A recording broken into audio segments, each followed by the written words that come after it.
Hiroshima is the most carefully narrated city in Japan. The Peace Memorial Park, the A-Bomb Dome, the Children's Peace Monument, the annual ceremony on August 6th, the lanterns on the river, the city that was destroyed and rebuilt and dedicated its continuation to ensuring what happened here never happens anywhere again. This narrative is genuine. The people who maintain it believe in it. And underneath that story, in the gaps the official narrative was not built to fill, in the experiences the peace tourism framework has no category for, in the social contracts Hiroshima people maintain about what is said and what is not, there are 14 secrets that Hiroshima locals are told not to talk about. Stay with me to the end, because secret number 1 has been suppressed by institutions on 2 continents for 8 decades, involves documents classified for 50 years, and concerns what actually happened in Hiroshima in the days after the bomb that neither government wanted the world to know. Hiroshima people do not swim in the rivers. No formal prohibition, no signs. Simply not done in the way certain things are not done in cities that carry their history in their bones rather than their signage. The rivers are maintained, the river banks are landscaped. But the specific knowledge of what the rivers received on August 6th, the tens of thousands who entered the water burned and dying, who died in the water, is a knowledge the recreational infrastructure of the riverbanks does not erase for families who have lived here across the generations since the bomb. In certain neighborhoods close to the hypocenter, the rebuilding produced residential patterns different from the pre-war urban fabric. Streets not rebuilt in their original alignments. Lots not returned to pre-war configurations. The official planning documentation explains these as road widening or zoning changes. Local knowledge understands some as decisions made about specific ground that could not be treated the same as other ground. Every year in Hiroshima, on August 6th, the cicadas fall silent at approximately 8:15 a.m. Not a legend, an observation that long-term Hiroshima residents across generations have made consistently enough to become part of the city's informal oral culture. Cicadas respond to light, temperature, environmental conditions. Their behavior is documented. The specific pattern in Hiroshima at 8:15 a.m. on the anniversary has not been formally investigated. In the days after the bombing, the thermal energy of the detonation left shadows burned into stone and concrete where human beings had stood, the body absorbing the radiation and leaving its silhouette in the unbleached stone. Several documented shadows exist. The most famous is in the Peace Memorial Museum. Less discussed, shadow images were reported by residents in locations where, according to the physics of the bomb's effect and documented building positions, no one should have been standing to produce them. Unexplained shadows from the Hiroshima aftermath are in the historical record. The Peace Memorial Museum's framework has no category for them.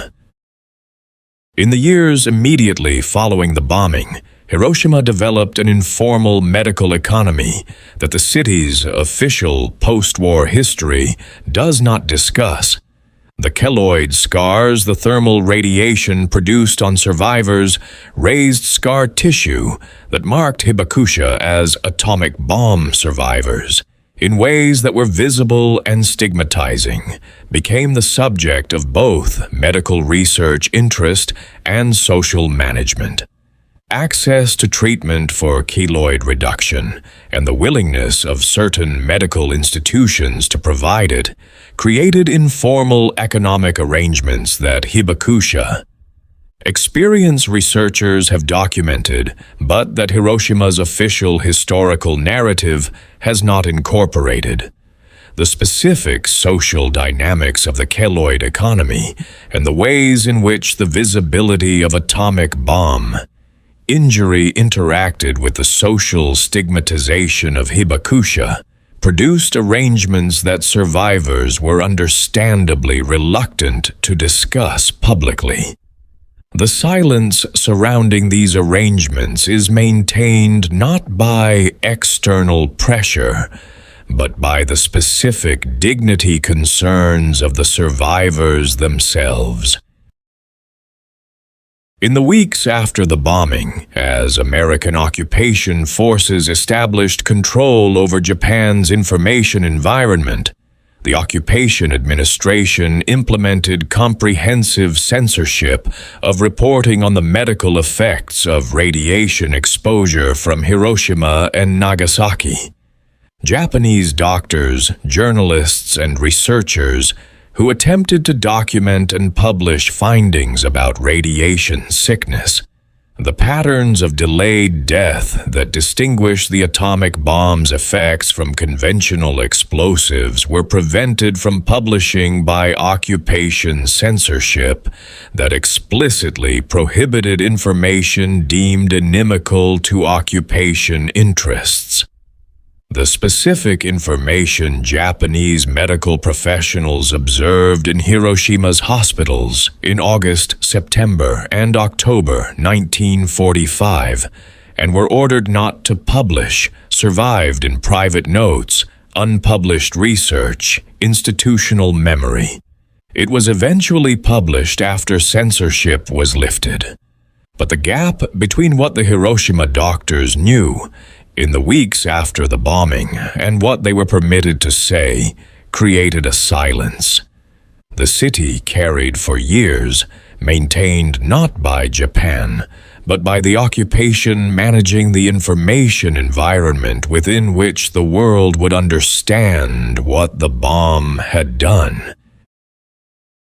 In Hiroshima, certain Buddhist and Shinto institutions maintain specific ritual practices at specific times of day and year that are not advertised and not part of the public religious calendar.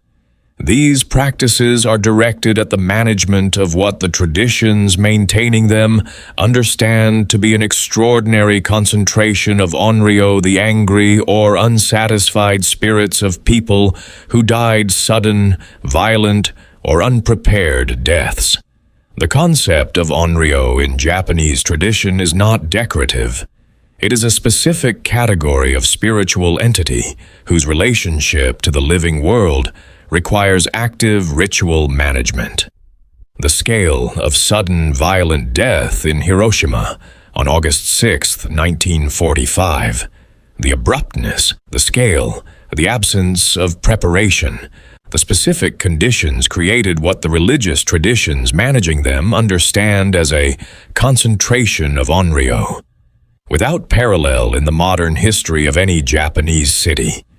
The specific prayers at the specific hours in the specific locations are maintained by specific religious communities whose understanding of what they are managing has not changed since those practices were established.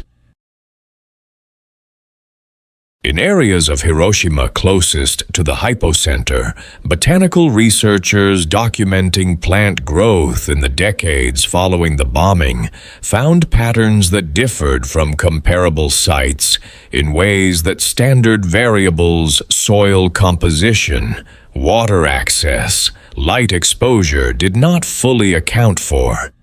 The patterns included anomalous growth rates, unusual leaf configurations in specific plant species, and plants flowering at unexpected times in specific locations. Some researchers attributed this to residual effects of radiation exposure on plant genetic material. Others attributed it to soil contamination from the bomb's effects on urban infrastructure rebuilt over the site. The botanical anomalies near the Hiroshima hypocenter are in the scientific literature technically accessible, practically ignored in most discussions of the bomb's effects. Not dramatic, not photogenic. The specific kind of subtle, persistent, scientifically ambiguous evidence that a city rebuilding its identity around a clear narrative of destruction and recovery does not find useful to foreground. In the administrative records of the Hiroshima city government, there are specific neighborhood boundary adjustments from the post-war rebuilding period that do not have complete documentation for their rationale in available public records. Several areas, particularly in Nakajima and Tenjin neighborhoods closest to the hypocenter, had administrative boundaries redrawn in ways that did not simply reflect reconstruction necessities. Specific addresses were absorbed into adjacent neighborhoods. Specific boundary lines were moved in ways the surviving documentation explains as administrative rationalization. The specific reason for some of these adjustments, in the understanding of archival researchers who have worked with the Hiroshima city records, relates to decisions made about how specific addresses would be characterized going forward, decisions made partly on the basis of what had occurred at those addresses and what characterization would be most consistent with the narrative of rebuilding and progress the city was constructing. The map of Hiroshima changed in the rebuilding. Some changes reflected reconstruction. Some reflected decisions about what the map should show. In the years and decades following the bombing, several American personnel involved in the preparation, execution, or aftermath of the atomic bombing made private individual return visits to Hiroshima, not as part of official delegations, not publicized at the time. These visits, documented in personal correspondence and memoirs published later, had varying purposes and produced varying responses. Some came to see what they had done. Some came seeking something they could not name. Some came and left without having found it. Some came and found something that changed the remainder of their lives in ways that the official framing of the bombing as a military and strategic decision did not provide language for. The specific experiences of those who made these private returns, what they encountered in Hiroshima, without the protection of official delegation status and the management of their access, that official visits would have provided, are in the personal archive of the post-war American engagement with Hiroshima. They went alone. What they came back with is in the historical record for anyone who knows to look for it. Among the hibakusha, a specific informal vocabulary developed for describing experiences that the existing Japanese language did not have adequate terms for. Some elements of this vocabulary entered broader Japanese and eventually international awareness. Others remained specific to the hibakusha community, used among those who shared the experience to describe things the wider social world did not have the experiential basis to receive. The specific terms hibakusha developed for certain experiences, what occurred in the immediate aftermath of the bombing and in the months and years following that survivors observed in themselves and each other, and that the medical and psychiatric literature of the time had no categories for, are in the oral history archive. not widely translated. They describe things that happened to specific people in specific circumstances that ordinary language was not equipped to convey. The words they made for those things are still in the archive, used by people who knew what they meant, waiting for the broader world to develop adequate frameworks for receiving them. In Hiroshima, there is a specific period around August 6th, not the daytime ceremony with politicians and international observers, but the night that follows when the city is different in ways the official commemoration does not describe, and that long-term Hiroshima residents understand without requiring explanation. The August 6th night in Hiroshima is not in the tourism materials, not part of the official peace memorial ceremony, something that the city's residents experience and do not, as a general practice, discuss with people visiting for the commemoration. What happens in Hiroshima on the night of August 6th, in the understanding of people who have spent that night in the city across many years, is something the city does not explain because it does not have a framework for explaining it that fits within the narrative it tells about itself. The lanterns float on the river. The prayers are said. The politicians leave. The journalists leave. The tourists leave. And then it is just Hiroshima, and the night of August 6th, and what the city is when it is alone with what it carries. The official Hiroshima death toll of approximately 140,000 is itself contested. Some estimates are significantly higher, and the methodology for arriving at any figure involves the specific challenge of counting deaths in a city whose administrative record-keeping infrastructure was itself largely destroyed in the bombing. Among the specific undercounts historians have identified, one of the most significant involves people in Hiroshima on August 6th, whose presence was not recorded in any surviving administrative document. This category includes, in significant numbers, children. Specifically, children brought from surrounding rural areas as part of wartime mobilization of child labor school-age children deployed to work in factories and on construction projects in urban areas. Thousands were present on August 6th. The records of their deployment, which would have allowed their deaths to be attributed to the bombing, were in many cases in the administrative infrastructure the bomb destroyed. They died in a city they had been sent to. In numbers, the official death toll has never fully captured. In the days after the bombing, Japanese scientists and physicians conducted a systematic survey of the bomb's effects working in ruins, without equipment, in ongoing radiation hazard, producing a body of data that was, by August 1945 standards, extraordinarily complete.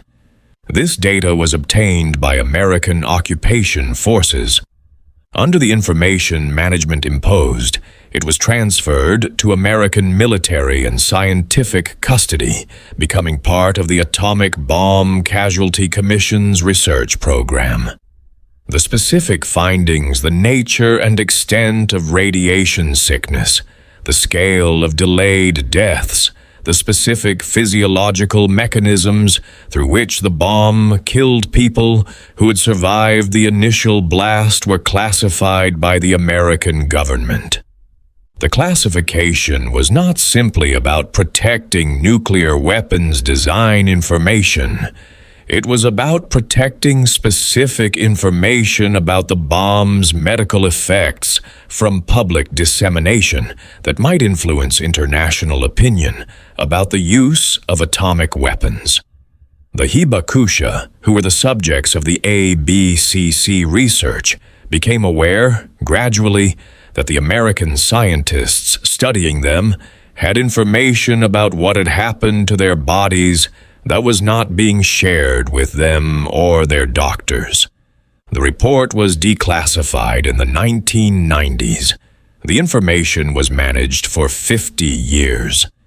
That silence is one of the 14 things Hiroshima locals are told not to talk about.